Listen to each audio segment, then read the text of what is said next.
Hello friends, today we will talk about one God and many religions. Are there really many gods? Is there only one God? Anyway, we'll just try to cover the three major religions: Hinduism, Islam and Christianity, and see how they differ from each other in terms of God. In a general context, it is said that in Hinduism they have 330 million gods. In Christianity there is only one God. In Islam there is only one God, Allah. So the word Allah as such is an Arabic word for the God. Yeah? So the God, that's it. Allah means the God. So how do we start? If you try to go from the oldest religion to the youngest religion, we can go that way, or we can go from the youngest religion to the oldest religion. That is also a possibility. We'll try to see if there is any similarities between them. So starting from Islam and Christianity seems to be very different, completely different. It is 500 years younger than Christianity, but the way how, when we look at the world, the way how people worship God is completely different. If you read the Quran, you will find more. Islam differs from Christianity in only two aspects. The first aspect is Jesus is not the Son of God. The second one is Jesus did not die on the cross. That's it. If you take away these two differences, then it is exactly the same as Christianity. Why? In Quran, especially in chapter number 2, 3, even 29, it talks about we believe in what was revealed to Abraham, Moses, Jesus as well. Yeah? And it says that in chapter 29, it says, your God and our God is one. So it gives a very different view on the way how Christianity is portrayed within Islam. Yeah? So in in chapter 29 it says that your God, do not fight with the people of the scripture. Yeah? Do not fight with the Christians. Why? When I say scriptures, there are three: Injil, which is the gospel; the other one is the Torah, which is the commandments given to Moses; and Zabur, the Psalms given to David. Yeah? And these are the three major scriptures as referred by the Muslims, or in Quran referring to the Christian, let's say, scriptures.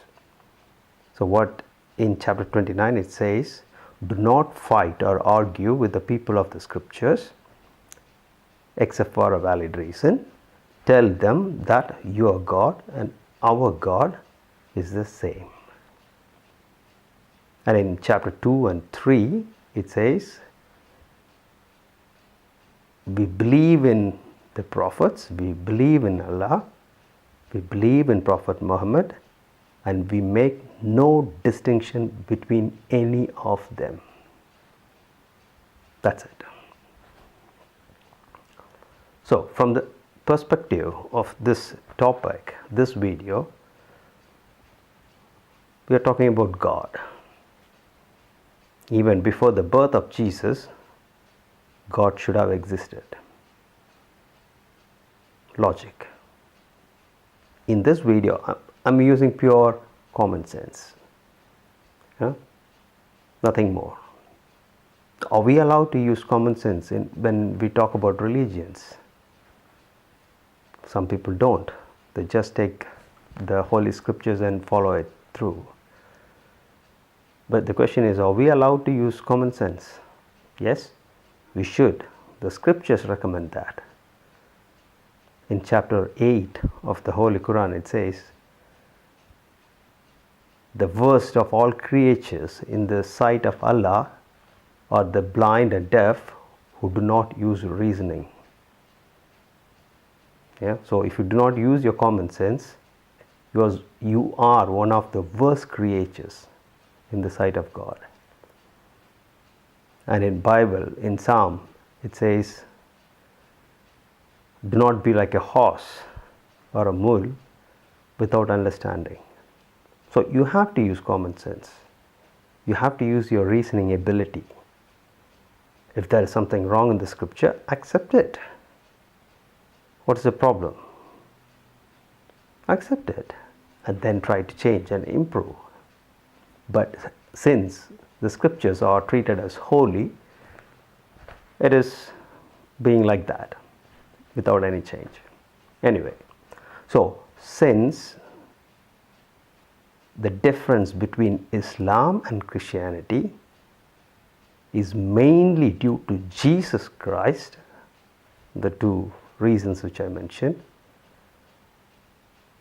I'm not going to treat Islam different from Christianity, because logically God did exist before Jesus Christ, and Islam accepts that God as the same as Allah. I'm not trying to, let's say, play with my words. It is pure reasoning. So now, talking about God before Jesus Christ, yes, there was a God in the New Testament of the Holy Bible. He was called Yahweh or Jehovah. He is a God mentioned in the Old Testament of the Holy Bible. If you read very carefully the passages of the Holy Bible, especially, and when you compare them with between the New Testament and the Old Testament, the nature of God is completely different. In the Old Testament, the God is a jealous God, very jealous, and He will take revenge on you throughout, let's say, 7 generations even. But the God preached by Jesus Christ was a loving God, loving Father. Why is that? What is the reason for this difference in the description of the God in the same Bible? The difference is the Old Testament God is none other than Indra, as in the Rig Veda. That's it. The Old Testament is nothing but the Vedic scriptures where Indra is the God. He is the God of thunder. He is a frightening God. The same God has been, let's say, known throughout the world at that time, especially in Greek, Zeus. It is known throughout the world. The reason why the God of the Old Testament being a ferocious God is because of it is the nature of Indra. It is Indra, essentially. So anyway, we will try to, let's say, look into the core concepts. People go to temples to worship God. I'm not saying that going to temple is a bad thing. Just think about 2000 years back, where no one knows what concentration is, what meditation is, what praying is. They didn't have an idea, any clue. Temples were built, people started to go there, they worship God for 1 minute, 2 minutes, and sit there for some time and go back home. The Bible clearly says, knowing that He is the God of the whole world, God does not live in temples made with the hands of man. God is not in the temple. Yeah? So, why do we undertake pilgrimages? Why do we travel thousands of kilometers to see God in a temple? Are we seeing God? Especially this is prominent in the Hindu cultures. People go for thousands of kilometers to have a darshan of God. Maybe they expect some financial returns, maybe they want some more money from God, more health, more education, maybe. And they wait in long queues and then see God for 1 second, 2 seconds, maybe 10 seconds, and then they come back again. If you get the blessings by seeing God for 10 seconds, just imagine the priest who is serving the God 365 days a year. He should have been a billionaire by now through the grace of God, with perfect health, and he should have earned at least 5 or 6 doctorate degrees. But he is still a priest ever since he joined that temple. So, what is the logic? Again, use your common sense. I'm not saying that there is no God. There is God. I'm questioning where God can be found. Definitely, He cannot be found in temples. Going to temple might give you a peace of mind. It's true. Going there and offering your prayers, yes, it will bring some peace of mind, but you will not see God. Again, talking about prayers, we offer a lot of prayers to God. Some people shout as if they are in pain. Whoa, whoa, whoa, whoa. No, no one is listening to you. Definitely God is not listening to you. If God is going to listen to you just by your volume of the shout which you make, there will be competition throughout the world. And definitely God is not going to answer your prayers through the volume or through your shout. Jesus clearly says that when you pray, go into your closet, close the door, and pray to God in secret. And the God will respond to you in secret. This is what Jesus said. In Hinduism, people go and do meditation. Even in Islam, the Quran says, do not shout too much and don't be told too low as well. So, making noise, or let's say shouting, praising God, whoa, whoa, whoa, does not take you anywhere. That is just logic. Yeah? So, this is about praying to God. Now, since I have, let's say, left Islam aside, and since we are talking about Christianity, let's go back even further. Hinduism. Do we really have 330 million gods?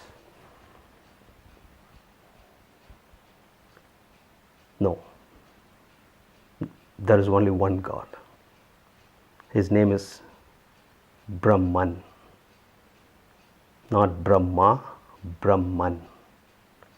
This is the God, or this is the title given to that God. Then why do we have 330 million gods? Yes, these are taken from different Puranas or different texts. But the concept of God in Hinduism is consciousness as mentioned in the Upanishads. Even the Hindus do not have a clear idea of who the God is. It's a pity. There is only one God,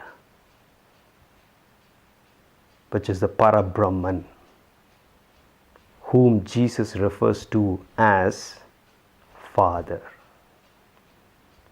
Nothing else.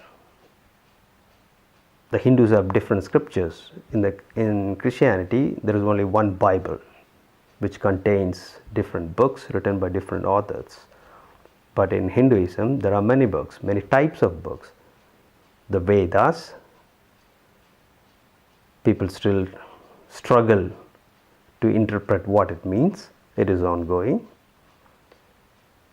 Upanishads, taken from the Vedas, the extracts.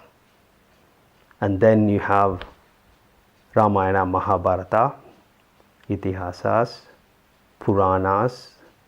The Puranas are stories written based on the concepts of the Upanishads so that people can understand it.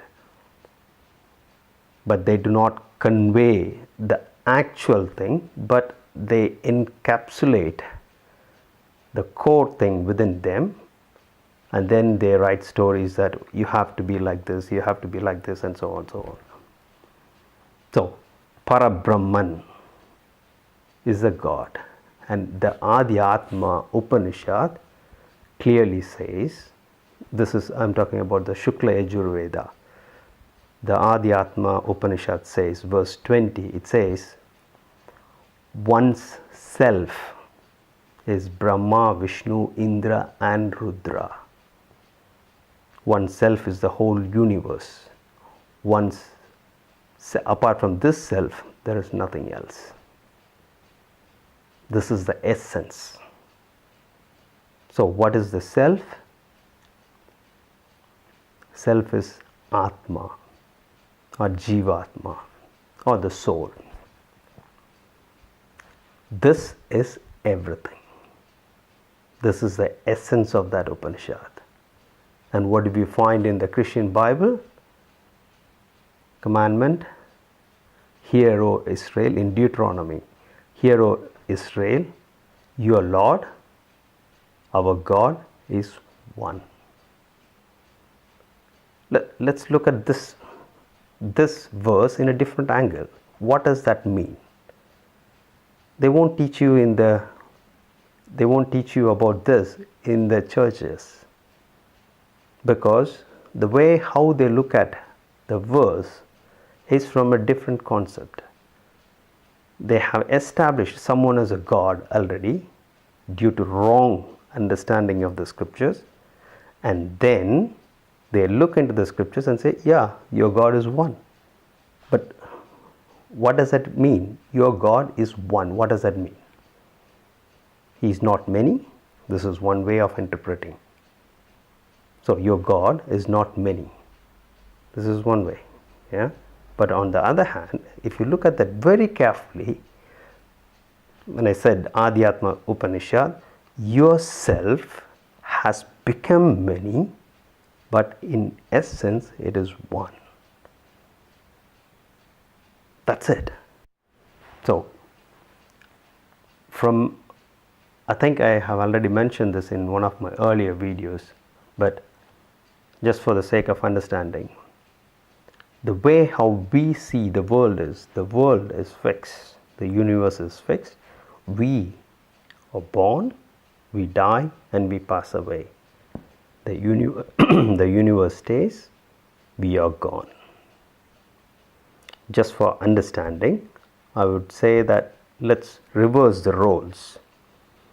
we, when I say we, I'm not talking about the body, I'm talking about the soul. The soul is fixed.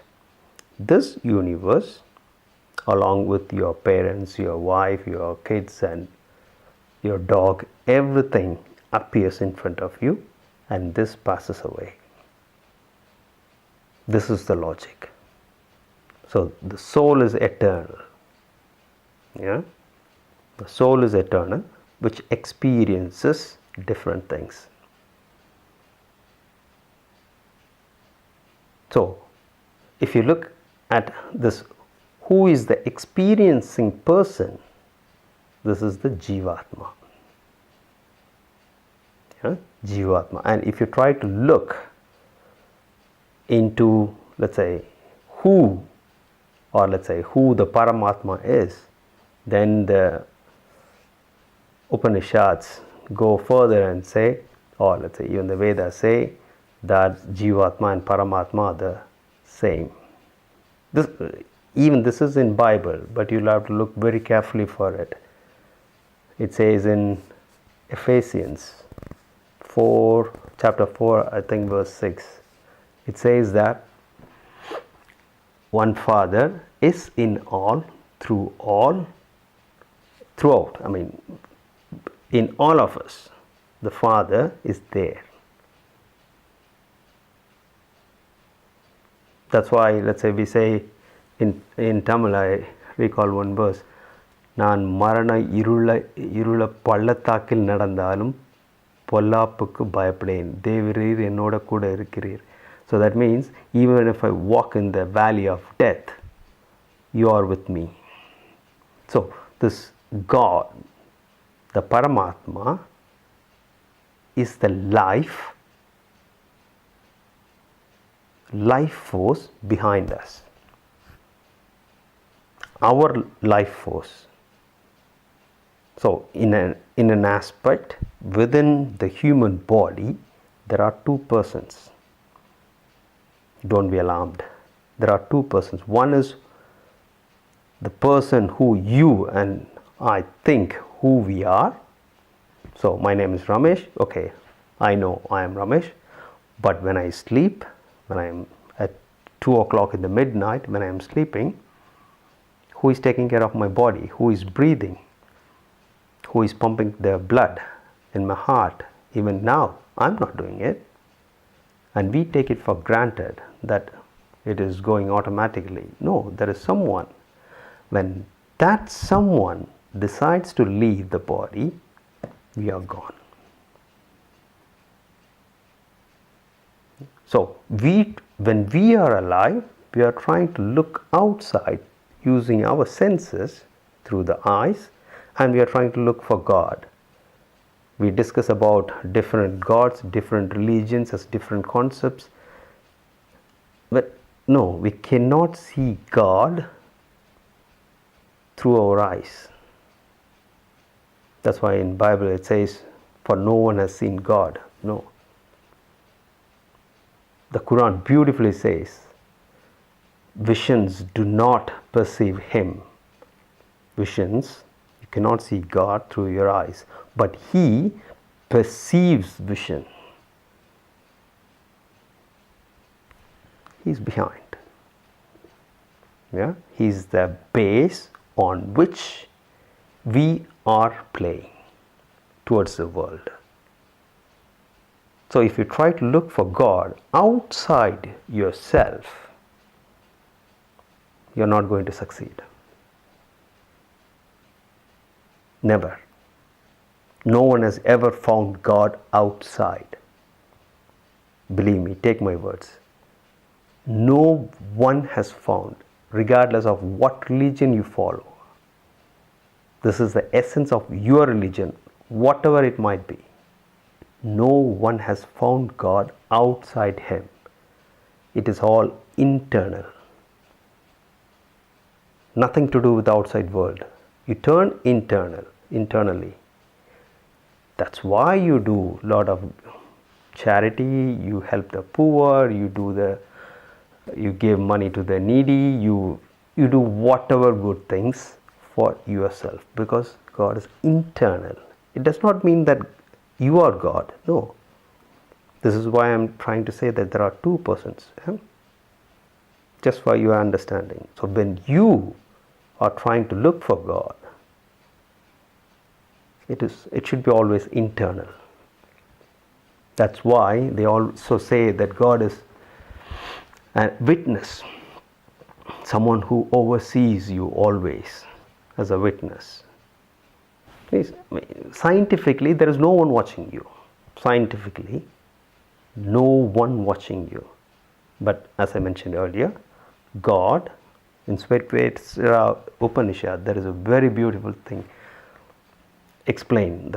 This concept explained. Two birds sitting in one tree. One is just watching, the other one eats a fruit and it dies. But when it sees this bird, then it becomes one. That's it. Yeah? And then there is no birth, no death, and so on, so on, so on. This is the concept. We are active in this body until we have the energy. When we die, I can explain. You must be knowing this chess game, the modern chess game. If I have to put it or explain it through the chess game, I can say the king cannot make much movements. This is the consciousness, the human consciousness. The queen moves all over around. This is the energy, the dynamic energy which we have. When the energy is going away or fading, or let's say is killed in that chess game, the king can survive, consciousness exists.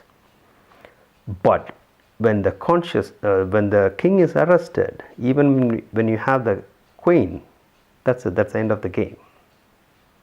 Yeah? So the king cannot do much, but the consciousness does not take part in your day-to-day life at all. It is there as a witness. Regardless of what religion you follow, if you read your scriptures, you would find out that if you are doing good, you are doing it for your sake. And if you are doing something bad, you are doing something bad for you. Then what is the purpose of God? Logical question. Yeah? Then why do we need God if I am doing everything? He is the sustaining factor. He is the one based on which you are playing. So all I am saying is, you will have to turn inward. That's it. Yes, I mean, people were following different religions and different gods. They were worshipping different gods. They were using mantras. A lot of things. Why did we use mantras? Why? In those days, concentration was a big thing. How do you explain concentration to somebody else? Focus your mind without thinking anything else. And then to gain your concentration, people were asked to recite mantras. You say the same thing again and again and again, so that you will not think about anything else. But there is no point in reciting a mantra without knowing the let's say meaning. There is none. There are some mantras which you don't need to know the reasoning behind at all, or the meaning. But those mantras are used in the tantric division of Hinduism, like Siddhanta. But I am talking about mantras. But when you read your verse, whatever religion you might be, try to read it in your native language, regardless of, again, what religion you are, so that you will understand the meaning and not just recite as a mantra in some other languages which you don't understand. There is no point. It is not going to do anything good. So the concept of God in different religions might seem to be completely different, but the essence is always the same. Jesus said, Father and me are one. That is called yoga in Hinduism. The Jivatma and Paramatma are the same. Yeah, I am Atma Brahma. I am of the nature of Brahman, which is again, I and Father are one. There is no difference. People start to fight in the name of religions and so on. That is due to lack of understanding. Whatever God you can, there is no point in even, let's say, changing your religion. It does not bring anything. What happens when you change your religion? Just by accepting another religion, okay, you have one more thought in your mind. Okay, instead of this God, this is the God. That thought is dissolved when you sleep. Then what is the purpose? None. I'm not talking about the God who is in the form of a thought in your mind. No. I'm talking about the God who is sustaining your mind. The God through which your mind is sustained is different from the God as a thought in your mind. There's a huge difference. One thing which, let's say, which everyone has recommended is to find out who you are. Try to find out by turning inwardly who you are. Solomon found it just by asking the question, what am I, God? And he got wisdom. Wisdom, in other words, it is enlightenment in the Hindu religious terms. In Proverbs, in Psalms, they talk about wisdom. It is enlightenment. The concept through which, or let's say, it's not an idea. You cannot know God through your senses, as I said earlier, but you can understand God through your intellect. That is again a completely different topic. I will cover that in another video. But this understanding is important. May God bless you all, and I hope that this video was somewhat useful towards your search for God. Thank you.